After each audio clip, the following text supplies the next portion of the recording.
بسم اللہ الرحمن الرحیم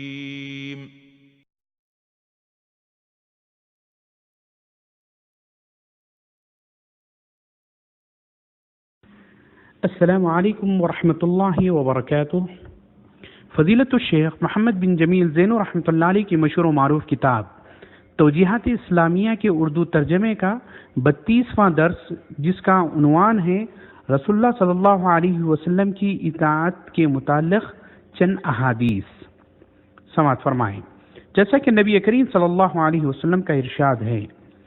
انی قد ترکت فیکم ما ان اعتصمتم به فلن تضلوا ابدا کتاب اللہ و سنت نبیہ، یقیناً میں تمہیں ایسی چیزیں چھوڑے جا رہا ہوں، اگر تم انہیں خوب مضبوطی سے پکڑے رہو گے تو کبھی گمراہ نہ ہوگے،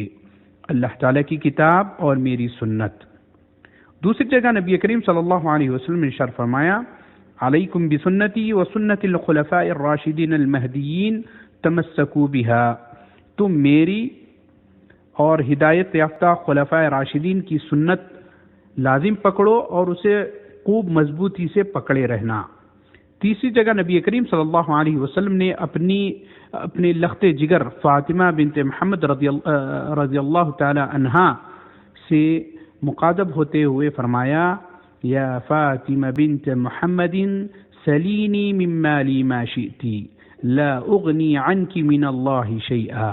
اے محمد کی بیٹی فاطمہ، دنیا میں میرے مال سے جو چاہے مانگ لے، قیامت کے دن میں بارگاہ خداوندی میں تیرے کام کچھ نہ آ سکوں گا۔ چوتھی حدیث میں نبی کریم صلی اللہ علیہ وسلم نے ارشاد فرمایا،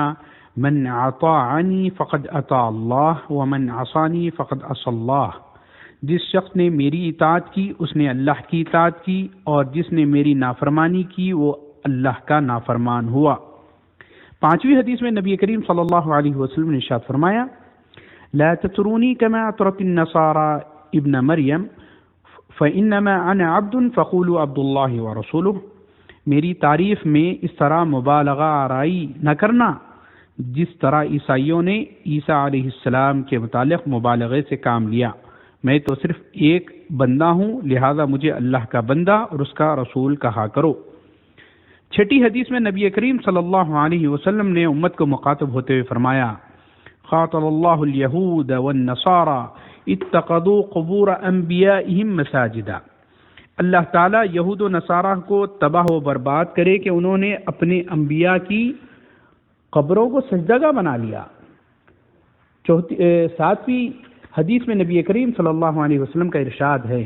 من تقول علی ما لم اقل فلیتبوع مقعدہ من النار،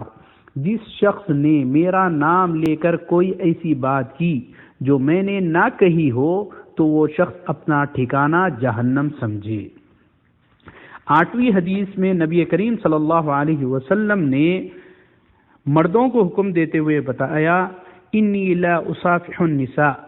یعنی میں غیر محرم عورتوں سے کبھی مصافحہ نہیں کرتا۔ نویں حدیث میں نبی کریم صلی اللہ علیہ وسلم کا ارشاد ہے، من رغب عن سنتی فلیس منی، جس شخص نے میری سنت سے بے رغبتی کی میرا اس سے کوئی تعلق نہیں ہے۔ دسویں حدیث میں نبی کریم صلی اللہ علیہ وسلم کا ارشاد ہے، اللہم انی اعوذ بک من علم لا ینفع، اے اللہ میں ایسے علم سے تیری پناہ میں آتا ہوں جو نفع بخش نہ ہو، یعنی ایسا علم جس پر نہ تو خود عمل پیرا ہو سکوں، نہ لوگوں کو سکھاؤں، اور نہ ہی اس سے میرے اخلاق سدھر سکیں۔ اللہ تعالیٰ سے دعا ہے کہ اللہ تعالیٰ ہم تمام کو نبی کریم صلی اللہ علیہ وسلم کی اطاعت کرنے